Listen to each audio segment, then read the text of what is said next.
Hello and welcome to Hexed Encountered. My name is Joe. Today I'm going to be doing a playthrough of the game Siege of Port Arthur. This is from the Historical Game Company and is designed by Steve Kling. This game was just recently released, and it is, as you might guess from the title, a game featuring the Siege of Port Arthur from the Russo-Japanese War, which took place in the early years of the 20th century. So I'm stepping away from my World War II comfort zone here. I've been feeling I play too many World War II games. Of course, some would say there can never be too many World War II games. But I would like to play some other stuff. I would like to play First World War stuff too as well. We'll get to that. But the matter at hand is this game. So this is part of a series of games. And I have not played any of the other games, but there are several other ones in this series. And I may play some of those other ones after I've played this.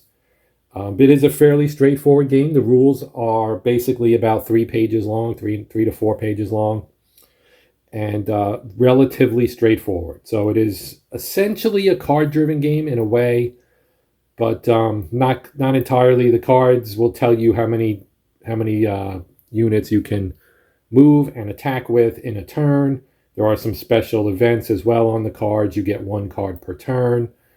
This is a 2-player game. I am going to play it solitaire. I think it's playable solitaire in general. It's probably one of those things where if you were playing, 2-player, it would be somewhat more enjoyable. But I think this is definitely a game that can be played solitaire. So to kind of get into the sequence of play, it's really straightforward. So it's an I go, you go system where basically one side has initiative, and in this game that starts with the Japanese, and then we're going to just take turns. So the Japanese will be attacking. So they're going to draw a card. The card will tell them how many units they can work with, movement and attack with. Now there is a special rule for the first turn, which says that the Japanese can move all of their units if they wish. As you can maybe see, there are no Japanese units on the map currently. The Japanese colors are blue and yellow. They are off the map at the current time. All the units you see here on the map are Russian, except for this guy right here indicating the game turn. That would be what the Japanese counters look like. Obviously, this is the Japanese card deck, and this is the Russian card deck. The deck that comes with the game is fairly small, so we'll see how the variety holds up, and you go through it and shuffle. So we'll see how that goes. There are 24 turns on the game track.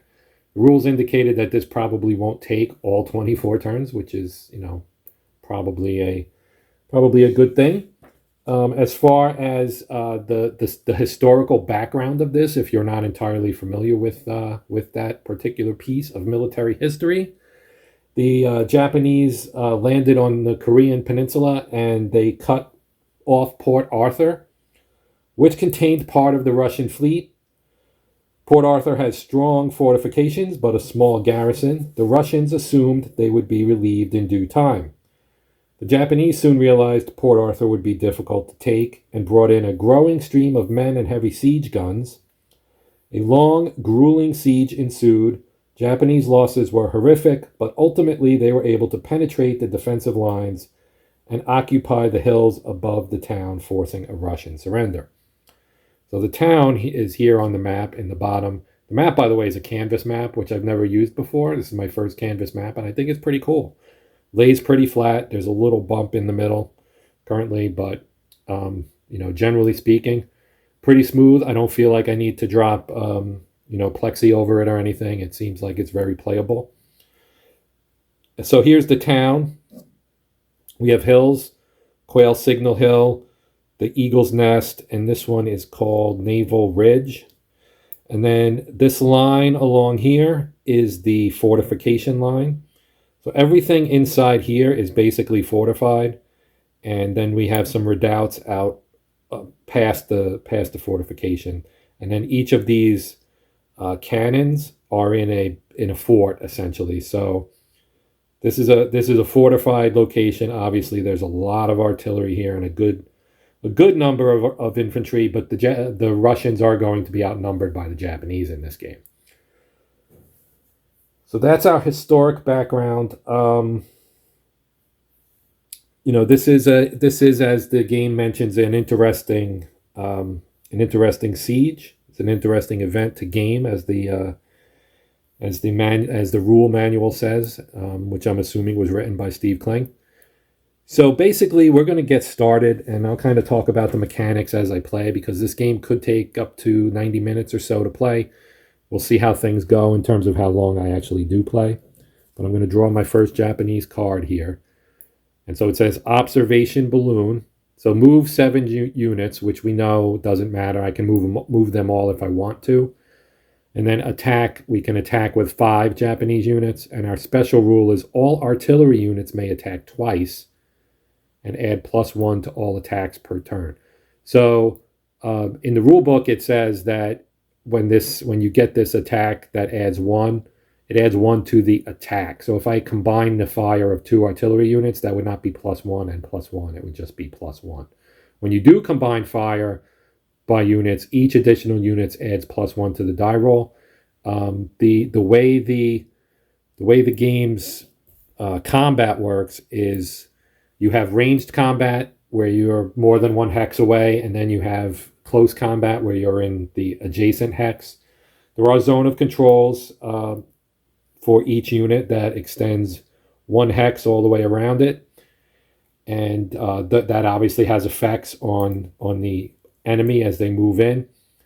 But basically, the way it works is we have here on our counter, let me pick this guy up so you can see a little better. So this is an infantry counter. So here we have the attack factor, the defense factor, the movement factor, and the 2 in a circle is his range. So this is an infantry division, as you can see. And he's hanging out here in this waterworks redoubt. Now, another thing about the redoubt, it might be a little bit hard to see here. Let me zoom in. So if we look at this redoubt right here, the Takashan redoubt, you can see the fortification line goes basically 4 of the 6 hex sides. So that's the fortified side, and they get a benefit from that. If they are attacked from the rear, they don't get the benefit of the fortified line. Okay, so to get this underway, we drew our card. So now we can start moving our units. So I have a bunch of Japanese units, and they can enter along these roads, these 3 roads here. So you move it in, and basically the half hexes are out of play. So I'm going to move in my artillery as well. And I'm going to start real simple here with just some infantry unit.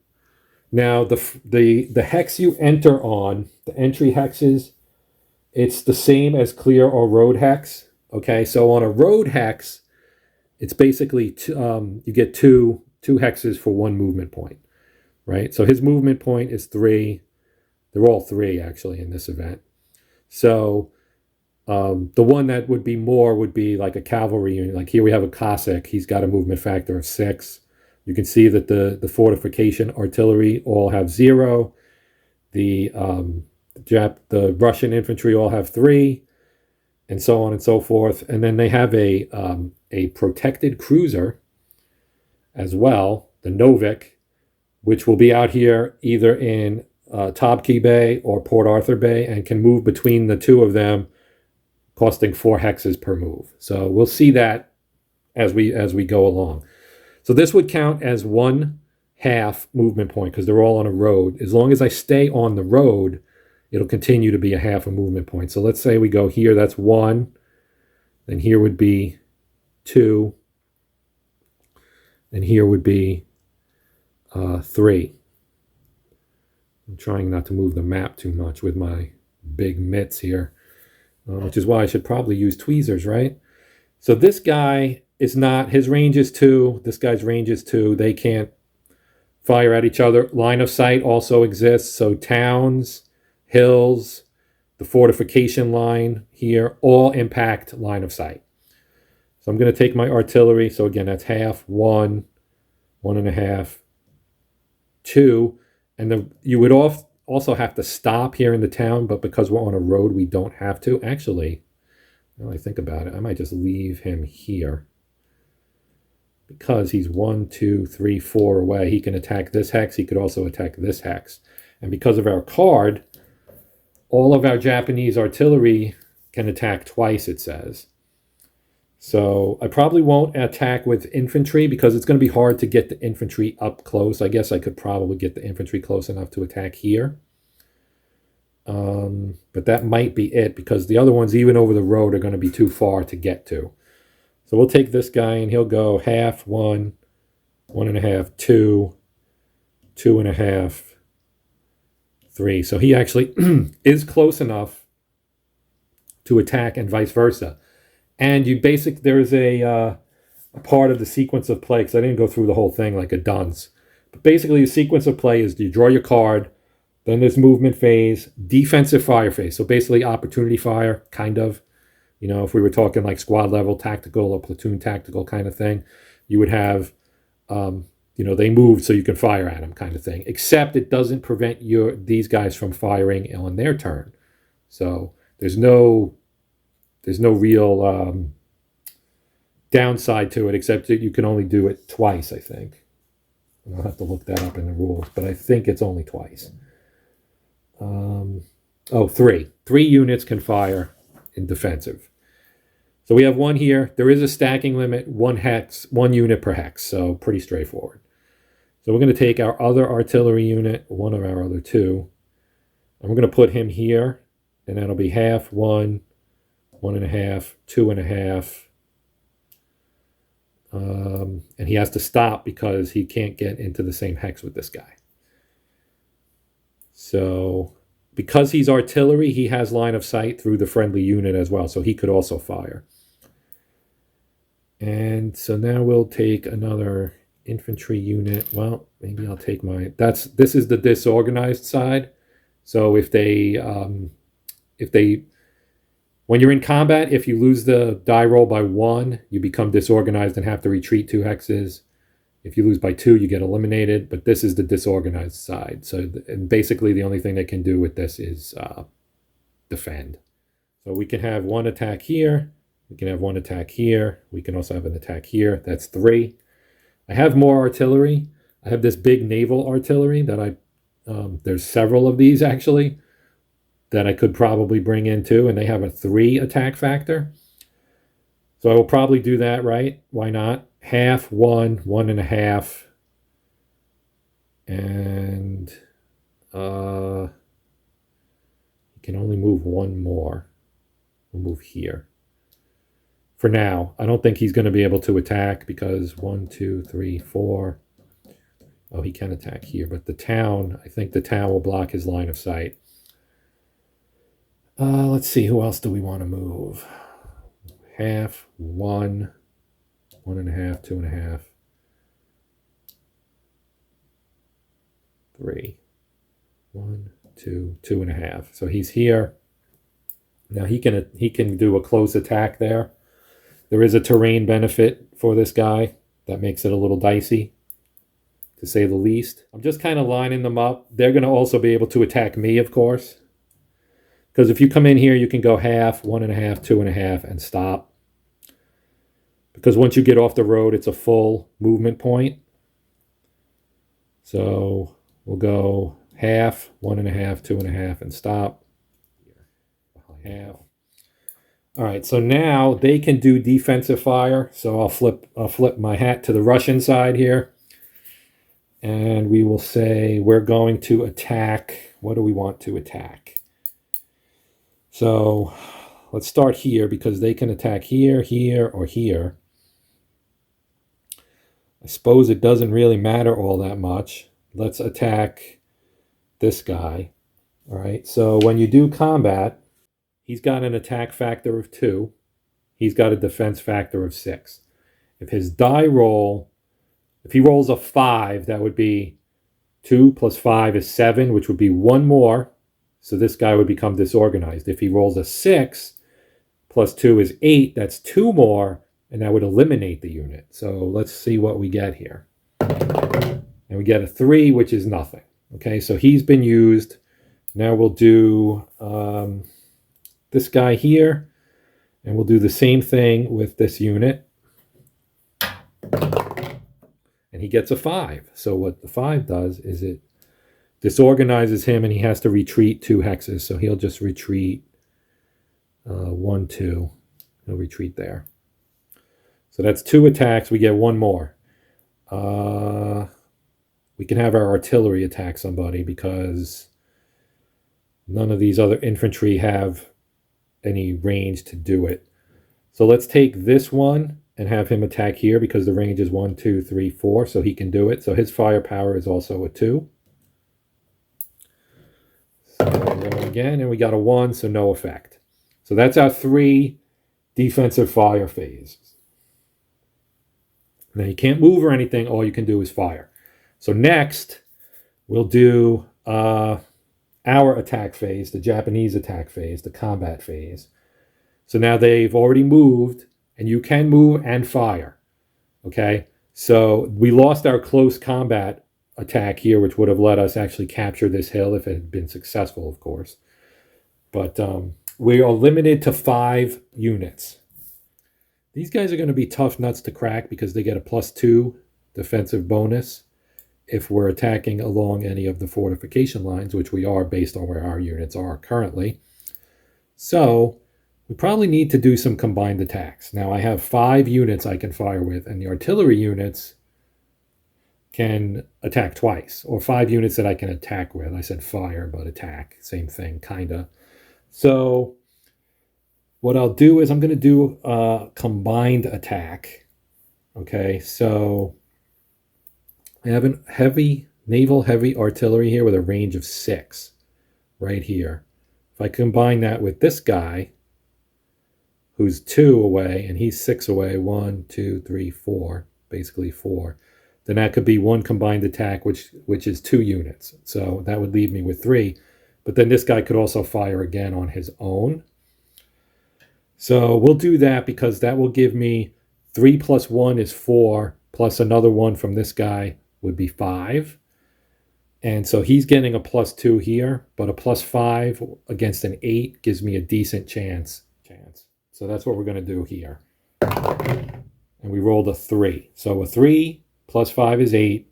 His defense is an 8 because he gets a +2. So that's a nothing. That's a big old nothing pile right there. I'll use my second attack because I can. I need to roll a 6, though, because we have 4. He's got 8. Oh, I don't need to roll a 6. Why did I think I needed to roll a 6? 4. So I need to roll a 5. And I got a 6. So that reduces him, and he has to retreat 2 hexes. So he'll retreat 1, 2. Now, I'm not sure if I mentioned this before or not, but they can't eliminate because it was 2 over. That would, if that had been an infantry unit, it would have eliminated him. But because it's ranged fire or close attack rather, but because it's ranged fire, artillery can't eliminate infantry basically, but they can obviously disorganize and force them to retreat. Now, unfortunately, it's not like I can, advance, because you can only advance if you're in the adjacent hex. Then you can advance and take the position. So I couldn't do that. So that is now still 2 attacks because they get 2. So I have 3 more I can make here. So we have this artillery here. Now this is a different situation, right? It's still 8, but he's going to be a 3 with his +1 bonus.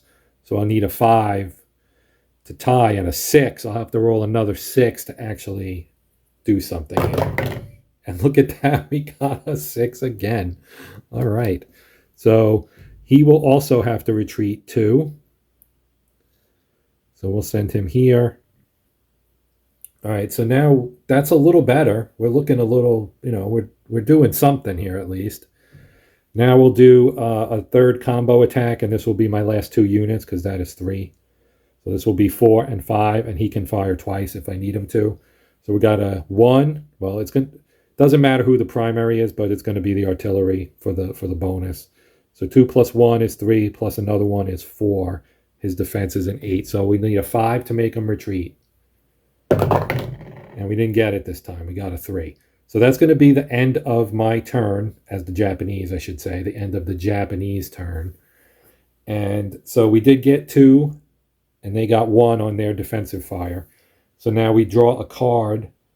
Actually, we do our rally, so he gets to flip over.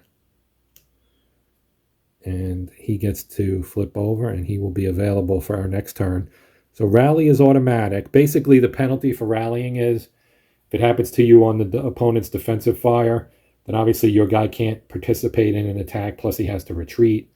If it happens to the defender, they also have to retreat, and they can't take an action until the end of the turn when they rally, and then they get flipped over. So that's how that works. And now we draw a card for the Russians, and we get Novik support. So that's going to put the protected cruiser in play. So they get to move 4 units, and they can attack with 3. And it says place the Russian Novik unit in Taki Bay if not already in play. It may attack 3 times against the same or different targets this turn, and it remains in play, and it counts as a 1 unit for permitted attacks. So that's pretty sweet for the Russians. So we're going to put him in Taki Bay. Maybe he has to go there. I don't know. So his range is 4. So that limits his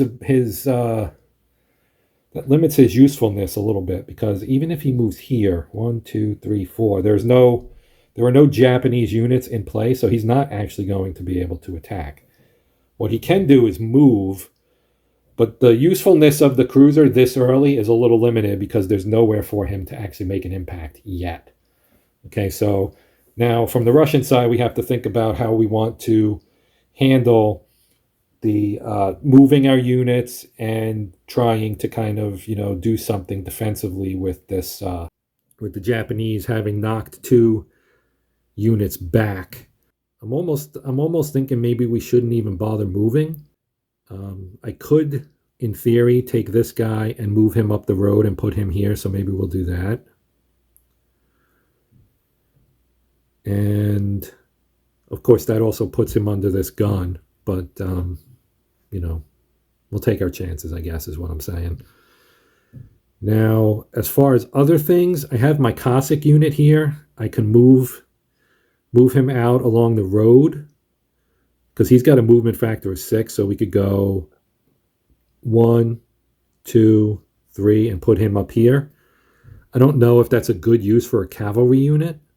Their firepower is only a 1, so they're like somebody I would want to combine with someone else to attack. And if I put them here, the Japanese have all these units that are going to be able to attack the Temple Redoubt on their next turn. So what I'm thinking is I might sit tight and just use that as my 1 move. And I could put the Cossacks there. That would give them a +2 on their defense. Their defense is only a 5, though. And again, I think the beauty of this unit is its mobility and its ability to kind of move in and help with an attack if we get one that we like. So, saying that, well, I guess if I'm saying that, then I guess I should maybe do that, because what we can do here is I am going to do what I just said I wasn't going to do. 1, 2, 3, and then he can move up there. And he still has 1 movement point. If I counted wrong, I think the movement point would still work that way. Because even if he couldn't go up there to go to this road and just went across, that's still 1. He still has enough to get there.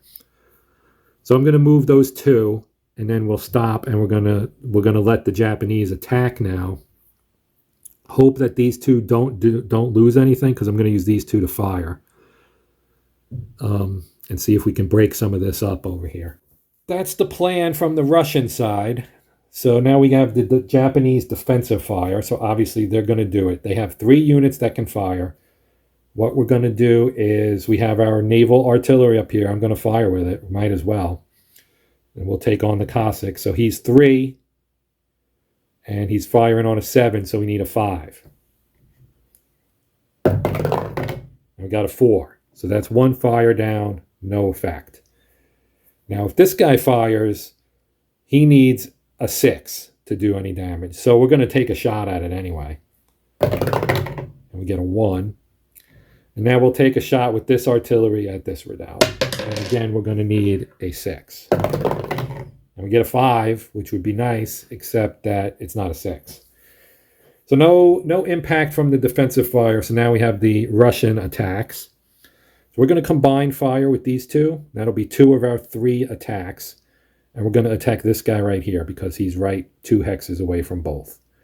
So this will be 2 plus 1 is 3. Attacking him, he's a 6. He's in open terrain, which does not give any defensive benefit. And they rolled a 1. So that's no effect. A 1 plus 3 is 4. His defense is a 6. No joy. So these two are done. Maybe one of our fort artilleries has 1, 2, 3. Yeah, this guy has a shot, so we'll take a shot there. This guy also has a shot. Let's take a shot with this one, actually. 1, 2, 3. Firepower 2, defense 5, because that's a reserve unit, so not quite as tough. So this is a little bit easier to do something to, and they rolled a 2. So 2 plus 2 is 4, which is still less than 5. So that was a big fizzle for the Russians. I'm going to put their cards, both cards out. We go to turn 2. And we resume. I'll probably only do like the first 2 turns here, only because the video is going to get really long if I don't.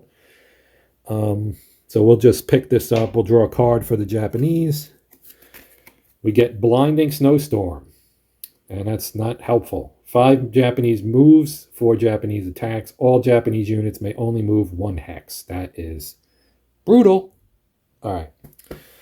We can move 1 hex. Well, you know what? We're going to move 1 hex. We can move 5 units. So 1, 2, 3,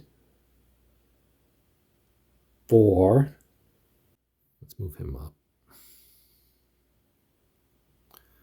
So that's my 5 moves. Now we get 4 attacks. So we'll do these 2 attacking here.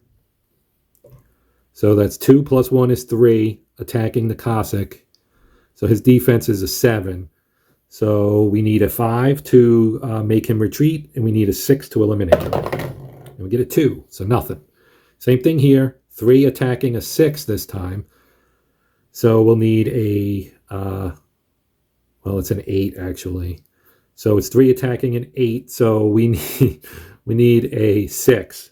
And we get a 2. So that's my 4 units that have attacked, and that is it for the Japanese turn. So that was fast. Now we go to the Russians. Draw their card. Fort Defense. They can move 6, attack with 5, and the special is all Russian units in fort hexes add +1 to all attacks during combat this turn. Okay, interesting. So all their artillery guns, because they're the ones in forts, because the fort and the redoubt are not the same thing. So these are the forts, the hexes that have the fortification line around, all the way around them. So we have like 7 of these. 1, 2, 3, 4, 5, 6, 7. They have ranges of 4, but oh, I forgot to flip these guys at the end of the last Russian turn. So they're good to go again. All right, so let's take our Cossack back out of here because he doesn't need to be in this mess. So that's a half, 1, 1.5, 2, 3, 4. He'll go back to where he was. Go in the other direction. That's 1 move. This guy will move back up. That's 2 moves. That might be all I do because again, well, actually, we'll move him in here. That's 3. And I can move 3 more, but I don't know that I want to. I don't really know that I want to. And again, I can move the ship, but he's not really helpful at the moment. We'll move him up anyway. We're going to move him here. So that's 4 moves, and that's all they're going to do. So we'll go to the defensive fire phase. And we'll have this guy. We have 3 that we can fire with. So we might as well. It's going to take a miracle. 2. Yeah, we can't really do any damage to these guys that are in the forts, unfortunately, for the Russians. I mean the Japanese, except for this one. So he's going to fire here. 3, and he needs basically a 6. And he got it. So he again gets bumped and has to retreat 2. Okay, so that's one attack. My other big gun is stuck in traffic over here. I need to move him. And then I have the third one up there. I need to move those guns. I screwed that up on deployment. But yeah, it's 2 to move up here, so I might move him up here. And then he won't have any line of sight issues, and he can bang away at some of these other guns. So that's all the Japanese will do in their defensive fire. So now we go to the Russian fire. And we're going to use our forts. We might as well. We've got 5 attacks we can make. So we'll use this gun assisting this guy, or this guy assisting the gun, rather. So we got 2 plus 1 is 3, plus another 1 for his. So it's 3 plus 1 is 4. And we'll attack this guy. And it's a 1. Wow. So that's 2 of the 6 attacks. 2 of the 5 attacks, rather. That was useful. We'll do the same thing here with these 2. So again, it's 3 plus 1 is 4, attacking a 6. And that time we got a 5. So 5 plus 4 is 9. That's 3 more than that. He gets eliminated. So the first casualty of the fight goes away. And they have 1 more unit they can fire with. 1, 2, 3, 4. He's going to take a crack right here. It's a 3 against a 6. And a 4 means that he gets reduced and has to retreat 2. So he'll back up there. And that ends their turn. Now they would be able to rally, which they do. And we go to turn number 3. And at this point, I'm going to actually stop, and I'll continue this in a second video. But for now, I'm going to stop and take a break. And, that way the video is not real long. I know you guys probably don't want to, sit here for an hour watching me move chits around. So that will do it for this one. As always, thank you for watching. I really appreciate it.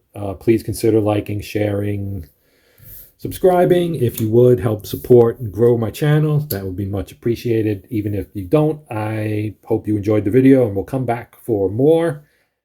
And yeah, that's going to do it. So I'm Joe. This has been Hexed Encountered, and until next time, happy gaming.